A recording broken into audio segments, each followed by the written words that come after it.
नमस्कार, आप सभी का बहुत बहुत स्वागत है। खबरों का पंचनामा देख रहे हैं आप और मैं हूं आपके साथ परवीन शेख। हम लेकर आए हैं देश और दुनिया की 5 बड़ी खबरें, जिस पर चर्चा के लिए हमारे साथ स्टूडियो मौजूद हैं कैपिटल टीवी के executive editor Rajeev Kumar. Sir, आपका बहुत बहुत स्वागत। धन्यवाद। सबसे पहले एक नजर आज की टॉप हेडलाइंस पर। संघ प्रमुख मोहन भागवत ने 75 साल में रिटायरमेंट की बात याद दिलाई। विपक्ष ने कहा, ये पीएम नरेंद्र मोदी को संदेश। ओडिशा दौरे पर कांग्रेस सांसद राहुल गांधी भुवनेश्वर में चुनाव आयोग पर बरसे।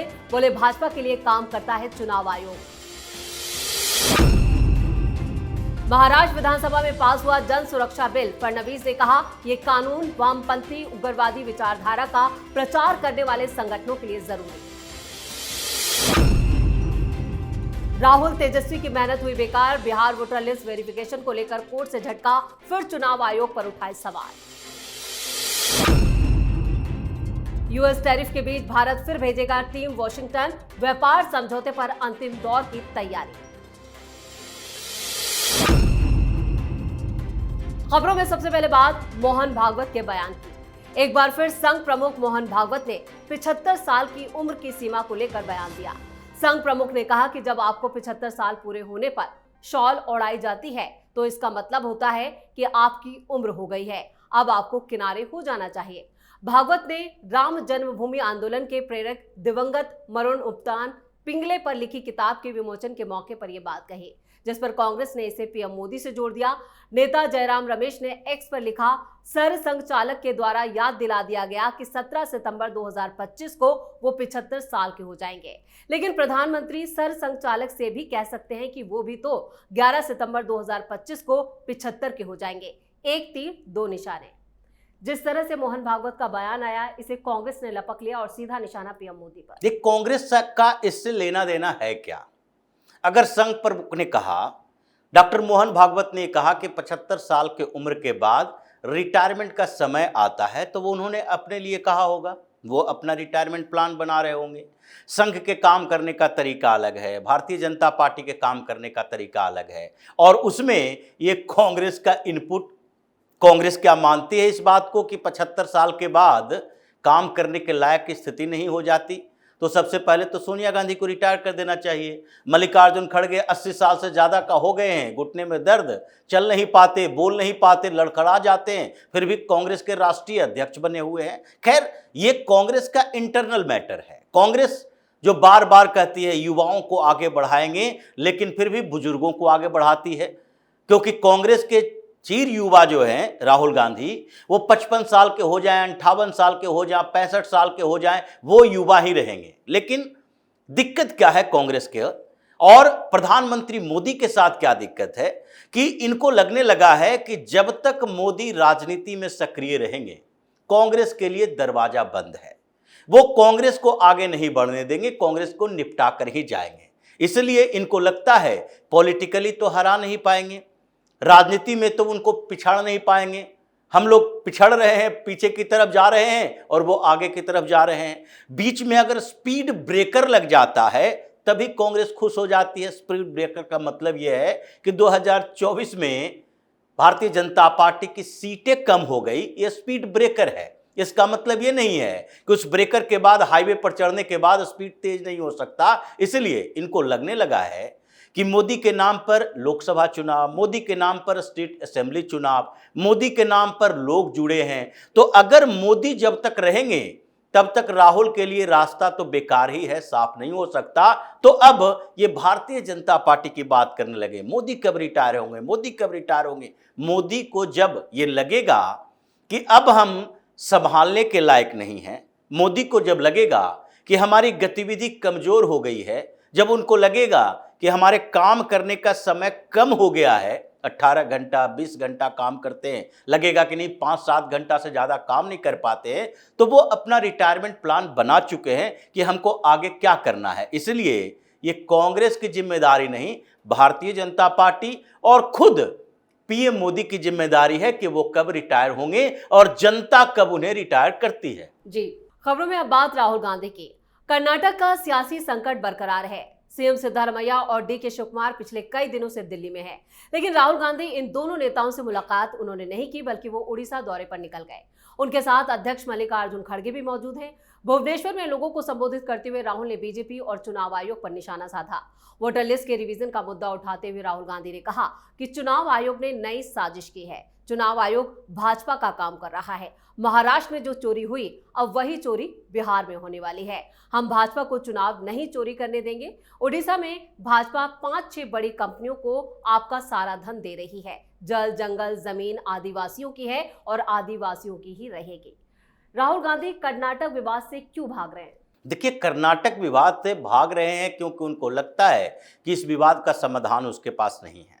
राहुल गांधी के पास समाधान होता तो अब तक कर चुके होते। उनको लगता है मेरे एंट्री के साथ ही कर्नाटक में सरकार गिर जाएगी, इसलिए अभी डेरा डाले हुए हैं दिल्ली में। डीके शिव कुमार, सिद्धारमैया, वो निराश होकर यहाँ से जाएंगे और उनको भी इतना समझ लेना चाहिए, चाहे डीके शिव कुमार जो इतने दिनों से लगातार संघर्ष कर रहे हैं, डीके शिव कुमार को समझ लेना चाहिए कि उन्हें ज्योतिरादित्य सिंधिया बनना है या सचिन पायलट बनना है या बीच में लटकने वाले उन नेताओं की तरह रहना है जो लंबे समय तक इंतजार ही करते रहेंगे। कुछ होने वाला नहीं है, जैसे भूपेंद्र सिंह हुड्डा जैसे लोग जिनको जिम्मेदारी नहीं दी जा रही, वहां नेता प्रतिपक्ष नहीं बनाया जा रहा, इंतजार कर रहे हैं। तो कांग्रेस में ऐसे लोगों को इंतजार ही करवाया जाता है, अब विकल्प उनके हाथों में है। लेकिन राहुल गांधी जो एग्जिट पॉलिसी निकाले हुए हैं कि भागते रहेंगे, ये हो सकता है बिहार गए, उड़ीसा गए, अब दिल्ली छोड़कर विदेशी चले जाएं।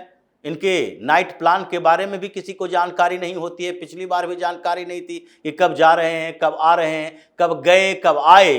इसके बारे में मीडिया से जानकारी कांग्रेस वालों को मिलती है और मीडिया वाले सवाल करते हैं तो वो खुद जवाब नहीं दे पाते क्योंकि उनके पास जानकारी नहीं होती। तो अभी जो सिचुएशन कर्नाटक में चल रही है उसका समाधान डीके शिव कुमार या सिद्धारमैया अपने दिमाग में रख चुके हैं। केवल ये जिम्मेदारियों का खेल चल रहा है कि राहुल गांधी एक बार मुलाकात करें तो भी कर्नाटक में सरकार गिरेगी, अगर नहीं करते हैं तो भी 2-3 महीनों के अंदर कोई न कोई विकल्प ये दोनों नेता अपना अपना निकाल लेंगे। जी, खबरों में आगे बढ़ते हैं। फडणवीस सरकार ने महाराष्ट्र विधानसभा में एक नया बिल पास किया है जिससे माओवादियों के खिलाफ कड़ा एक्शन लिया जा सके। स्पेशल पब्लिक सिक्योरिटी बिल में पुलिस को काफी पावर दी गई है कि वो राष्ट्रीय सुरक्षा को ध्यान में रखते हुए कड़े फैसले ले। बिल के पास होने के बाद अब पुलिस राष्ट्रीय सुरक्षा को खतरा होने पर किसी भी शख्स को बिना आरोप के फौरन हिरासत में ले सकती है। इस बिल को लेकर विपक्ष ने चिंता जताई है। कांग्रेस विधायक नाना पटोले ने कहा कि विपक्ष की तरफ से इस बिल को लेकर 12,000 सुझाव और आपत्तियां दी गई थी, लेकिन इसमें से सिर्फ 3 को ही मंजूर किया गया।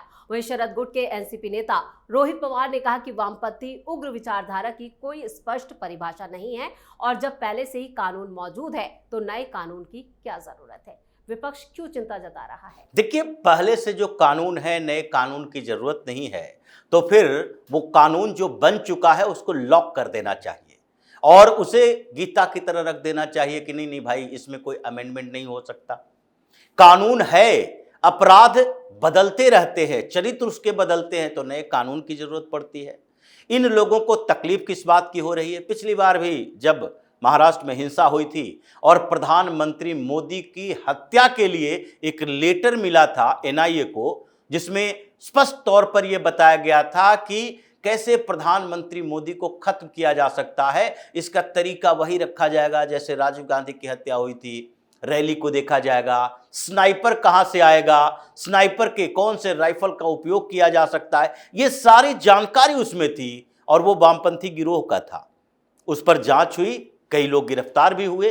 तो ये जो बार बार पीएम मोदी कहते हैं अर्बन नक्सल और देवेंद्र फडणवीस कह रहे हैं कि अर्बन माओइस्ट, ये दोनों शब्द जो है उन लोगों के लिए है जो उग्र वामपंथी की बात, ये रोहित पवार को अभी जानकारी नहीं है। शायद इन लोगों को लगता है कि नक्सलवाद पनपता रहे, माओइस्ट पनपता रहे, वामपंथियों के साथ हमारा संपर्क है तो हमारे साथ कोई दिक्कत नहीं हो सकती, देश जहां जाना है वहां जाएगा, इन्हें अपना सेल्फ इंटरेस्ट चाहिए। तो इसलिए ये जो बिल आया है, इस बिल के बाद महाराष्ट्र के अंदर ये जो रेड कॉरिडोर का पार्ट है, जिस तरीके से लगातार अमित शाह अभियान चला रहे हैं, 300 से ज्यादा नक्सलियों का इनकाउंटर किया गया, 1000 की संख्या में सरेंडर करवाया गया और पूरा सफाया अभियान इसका चल रहा है।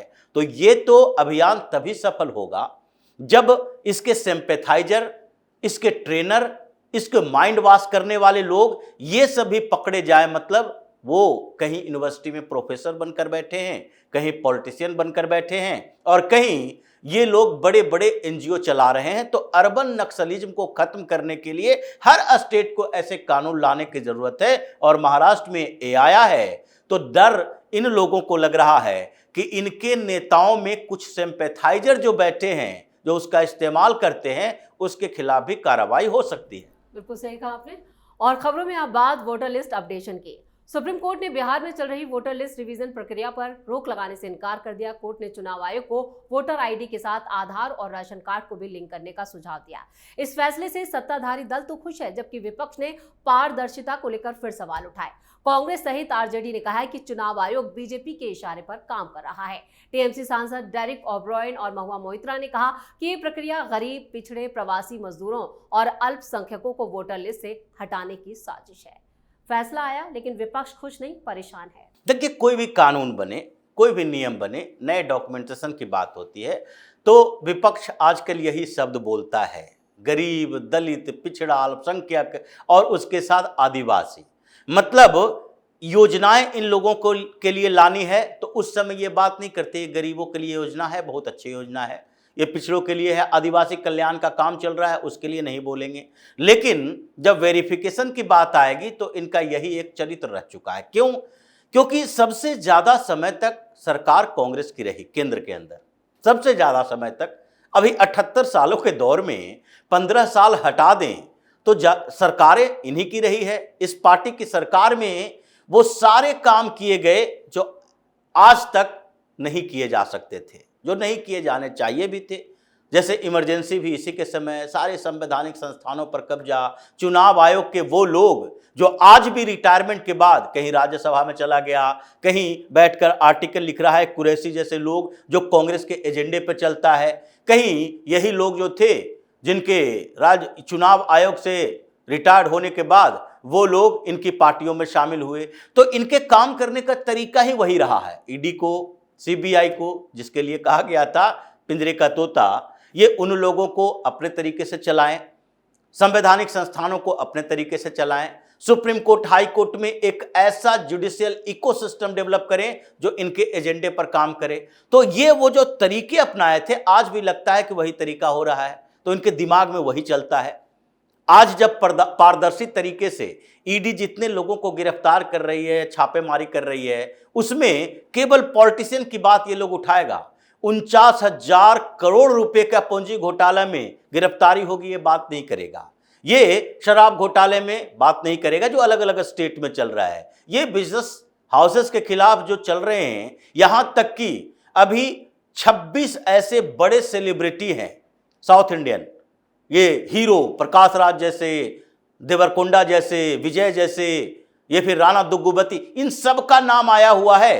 ये प्रमोशन करते थे ऐप का, जिसको लॉटरी ऐप कहते हैं, सट्टा बाजारी, इन सब के खिलाफ वारंट जारी किया गया है। ये सब बात नहीं करेगा। लेकिन इसी में अगर कोई पॉलिटिशियन के खिलाफ हो जाए तो कहेगा कि देखो सरकार के इशारे पर हो रहा है पॉलिटिशियन के खिलाफ, तो जो गलत कर रहा है उसके खिलाफ कार्रवाई हो रही है। तो इसलिए इन लोगों की समस्या यही है कि अगर सरकार पारदर्शी तरीके से काम करे तो इन्हें बर्दाश्त नहीं होगा, और अगर सरकार जबरदस्ती करने की कोशिश करे तो ये लोग मानकर चलेंगे कि सरकार का यही काम है, क्योंकि ये हमेशा से ऐसा ही करते रहे हैं।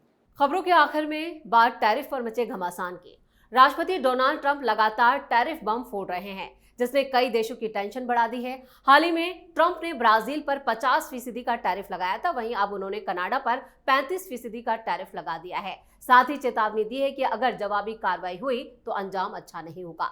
वहीं अमेरिका के साथ टैरिफ पर एक और दौर की वार्ता के लिए भारतीय टीम जल्द ही वॉशिंगटन का दौरा करेगी। सरकार ने इसकी पुष्टि की है। उधर वाणिज्य विभाग के विशेष सचिव राजेश अग्रवाल ने कहा है कि भारत अमेरिका के साथ व्यापार समझौते पर बातचीत करने और उसे अंतिम रूप देने की कोशिश में जुटा है।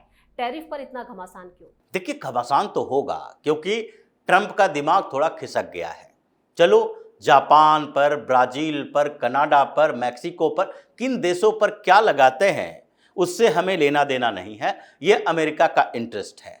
लेकिन फिर भी भारत के साथ कैसा होगा इसमें भारत का इंटरेस्ट दिखेगा और भारत सरकार वही देख रही है कि हम तो WTO के अनुसार चलेंगे, हम अपने सेल्फ इंटरेस्ट के अनुसार चलेंगे, नेशनल इंटरेस्ट के अनुसार चलेंगे। इसलिए हमारा एग्रीकल्चर प्रोडक्ट, हमारा स्टील, हमारा कुछ इंडस्ट्रियल प्रोडक्ट, ये सब की सुरक्षा होनी ही चाहिए और उसके लिए अमेरिका के सामने ज़्यादा नेगोशिएशन नहीं किया जाएगा।